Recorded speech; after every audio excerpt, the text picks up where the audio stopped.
Oxfam's WASH response in emergencies aims to reduce the public health risks that affected populations can face in relation to water, sanitation and hygiene. To do this effectively, we talk a lot about community consultation or community engagement. But what do these terms mean exactly, and what does it all look like in practice? We're here today in the Rohingya refugee camp in Cox's Bazar, Bangladesh, where we will be talking with Oxfam staff and in particular the WASH team to find out more. Listening to different groups and individuals is a vital part of Oxfam's WASH response in emergencies. It allows affected communities to contribute to the decisions that affect them, and so ensures that the delivery of facilities and services actually works for them. But what happens if we don't make efforts to involve the community? What are the risks of not getting it right? Sanitation for me is really fascinating around this. It can be very challenging technically, but unless you get the people side of it right, you can have well-designed facilities meeting the standards and people still won't necessarily want to use them or do it under sufferance maybe. So that's the risk. It's got to be acceptable to all the users, and we especially try to consult with women. For women, safety and privacy is usually very high on the agenda. So getting that right is really important, or you really risk that, particularly at night, even sometimes during the day, they just won't use the latrines. There's a risk that because we do a lot of sanitation, we can make assumptions with a good heart, let me put it that way, assuming we know how to do it, we know what the standards are, we know what women want and like. So, yeah, don't assume that because it's worked in the last two programmes that it fits the next one. We've always got standards, that's good, but then we still have to ask what works here, what's acceptable. If we don't get the sanitation right, they'll just go somewhere else to do it. That might be not safe, not dignified, and it might contaminate the environment. Consulting the community is not without its challenges, and these can often deter staff from engaging with the affected community and listening to their needs. So what are some of these common challenges, and how can we address these effectively? So one of the challenges, I think, is around how to do community engagement well in a rapid onset emergency when there's not a lot of time. And the priority is really around providing sanitation services and water services and other WASH services very quickly to meet immediate needs.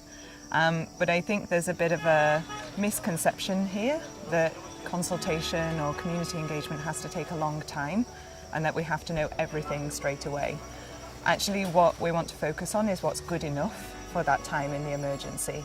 So if the only time that we have is maybe a 10-minute consultation with people about their preferences, then we can still do that very quickly and feed into initial designs. So another thing is when the context changes, that again there is this challenge of how do we keep tweaking facilities and services to make sure that they're suitable for the different needs and upcoming needs of communities and populations. And I think, again, this is not really a challenge if we see community engagement as a conversation, as an ongoing dialogue between ourselves and the communities that we're working with. So we might start with one design, but over the weeks and months that design might grow and adapt and change as we add things or remove things or build things slightly differently based on the consultations we've had with users. This is a very fortunate program where WASH, gender and protection have all of their own standalone programs and projects, which help us to focus specifically on our targets and also look at the possibility of achieving in a way that's technically fit within the standards. Unfortunately, that also pushes us a little bit apart. where all this basically protection, gender, wash, and also sometimes AFSPL are working within our own box, where we never try to harmonize our approach in terms of community engagement, community discussion and consultation. So we are like seen by the community that these are different people coming at different time, coming up with different message, and also taking a lot of time off from the community. So it is a kind of challenge, but also a concern. How are we going to proceed in future if we are trying to be strong in community engagement, and if we want to consider community engagement as a way of working rather than just a target. We need to come up with a point where all this community engagement from different sectors or different departments harmonized, strategically looked at, and a kind of common goal or achievement set up as an objective or indicator.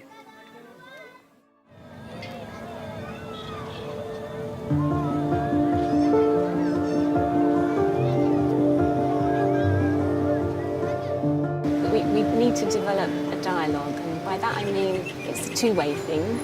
They will have needs and expectations and desires of human beings, and expectations of us as well. And we won't always be able to fulfil those, so we mustn't overpromise. That's really important. And we need ourselves, all of us in the programme, to be aware of what it is we can and can't offer or deliver for communities. And then we need to listen to what they say about that. So it's an exchange, really. If we can't do what they would prefer, try and explain why.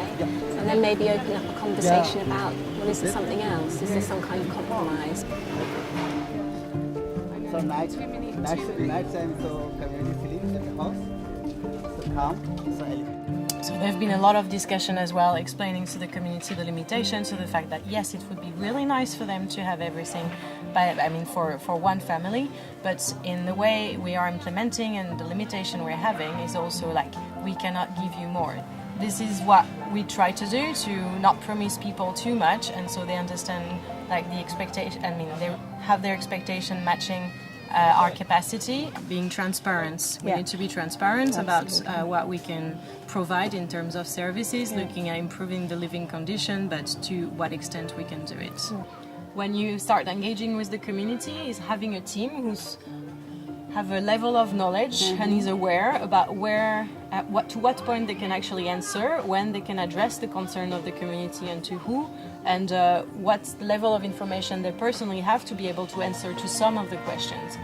Because this is where maybe there are the challenges, like they're going to be facing a lot of requests from the community, but then they feel alone because sometimes they're not decision makers on how can I answer to that type of request.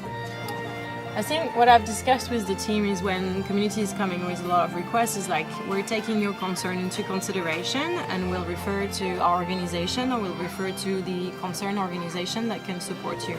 Also, so they feel a bit more confident, and sharing the fact that they cannot provide instant response to the community. I think this is very important, that they don't feel pressure to really be on the spot all the time.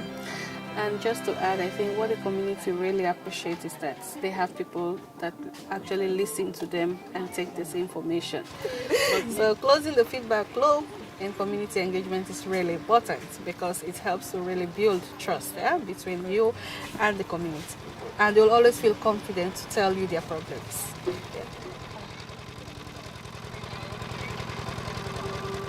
So the consultation is a negotiation and it's not a user shopping list. And what we're aiming for is an honest, open dialogue with a feedback loop. So people tell us things, we try and work with them, we explain if we can't, we say what we've changed, go back again, round the same loop. And I think sometimes there's a lack of confidence about how to address specific needs, particularly when they're sensitive. But I think a lot of the time people really want to discuss those needs and they really want to talk about how it's affecting them.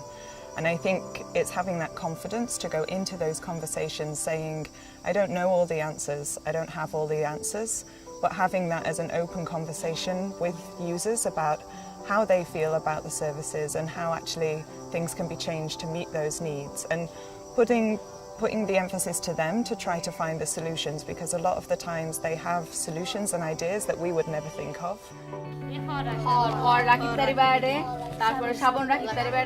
We got some amazing ideas, and I feel personally the best ideas come from the children and adolescent groups, like all the time, and they are really progressive enough in some cases. For example, when the adult women will say, okay, I'm used to have this from before, and then I can just dry my clothes in the corner of the house, where this adolescent girls group would say, but you have to make sure that this is dry enough. What would you do during rainy season? So for adolescent girls, this group was a bit special for us, because we really wanted to focus on this particular group, because we are not really, get every time their opinions, because they don't want to come forward and talk because they're shy, and also they always need their parents or eldest ones' permission to even come forward and then speak up. So we had to make good relationship with this particular group, and we tried our level best. When we have any sort of consultation, we make it fun. So we talk more so that they feel like, okay, she is like one of us, and we need to pretend like we are same age so that they feel comfortable enough. And also this particular group are shy about talking about the menstruation especially. So what sort of challenges they face during their menstruation, what sort of things they need, even the space where they dry their clothes. So with this group we had to spend more time to make them comfortable, to break the ice, to make friendship, and then talk about the actual fact. As we've seen, here in Cox's Bazar, Oxfam's WASH staff have been committed to conducting effective consultations with the community, and through their experiences here have learnt some valuable lessons.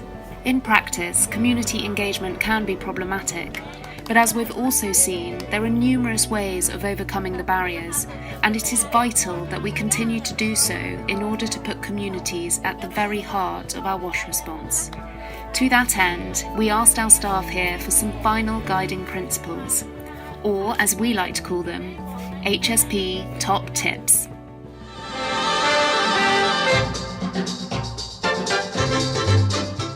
My top tip is make sure to close the feedback loop. My top tip is to not overpromise and don't be afraid to say no. My number one tip, harmonize. Harmonize community engagement strategies and approach between different Oxfam sectors and departments.